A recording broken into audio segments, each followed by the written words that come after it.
अहमदनगर जिल्ह्यातील ताजा घडामोडी बघण्यासाठी रोखोक या वृत्तवाहिनीला आजच लाईक करा, सबस्क्राईब करा आणि शेअर करा।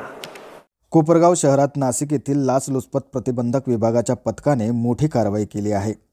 यात कोपरगाव तहसील कार्यालयाचे 2 कर्मचारी तर एक खाजगी व्यक्ती अशा तिघांवर कारवाई केली असून कोपरगाव शहर पोलीस ठाण्यात गुन्हा दाखल करण्याचे काम सुरू आहे। सदरच्या कारवाईमुळे महसूल विभागात एकच खळबळ उडाली असून लाचखोरांचे चांगलेच धाबे दणाणले आहेत। याबाबत लाचलुचपत विभागाकडून मिळालेली माहिती अशी की यातील तक्रारदार यांचा वाळू वाहतुकीचा व्यवसाय असून ते सदरील व्यवसायासाठी वापर करीत असलेल्या ट्रॅक्टरवर कारवाई न करण्यासाठी कोपरगाव तहसील कार्यालयातील आलोसे चंद्रकांत नानासाहेब चांडे वय वर्ष 39 लिपिक आणि योगेश दत्तात्रय पालवे वय वर्ष 45 अव्वल कारकून हल्ली राहणार कोपरगाव यांनी आरोपी खाजगी इसम नामे प्रतीक कोळपे यांच्या मार्फत तक्रारदार यास दरमहा 15,000 रुपये लाचेची मागणी केली होती।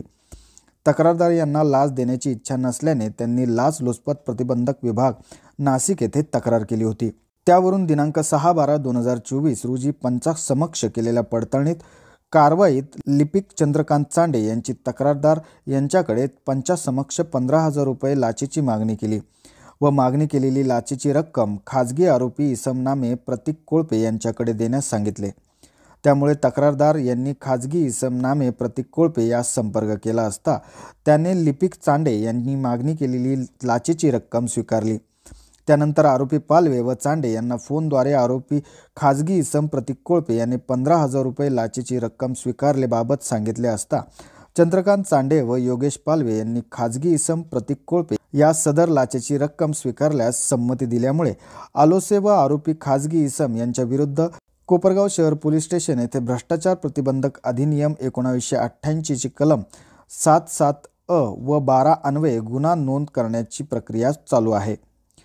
सदरची कारवाई लाचलुचपत प्रतिबंधक विभाग नाशिक परिक्षेत्राच्या पोलीस अधीक्षक घारगे यांच्या मार्गदर्शनाखाली सापळा अधिकारी पोलीस उपअधीक्षक संतोष पैलकर सह सापळा अधिकारी पोलीस निरीक्षक संदीप घुगे, सापळा पथक पोलीस हवालदार दिनेश खैरनार, गणेश निंबाळकर, पोलीस नाईक अविनाश पवार, पोलीस शिपाई नितीन नेटारे यांच्या पथकाने केली आहे।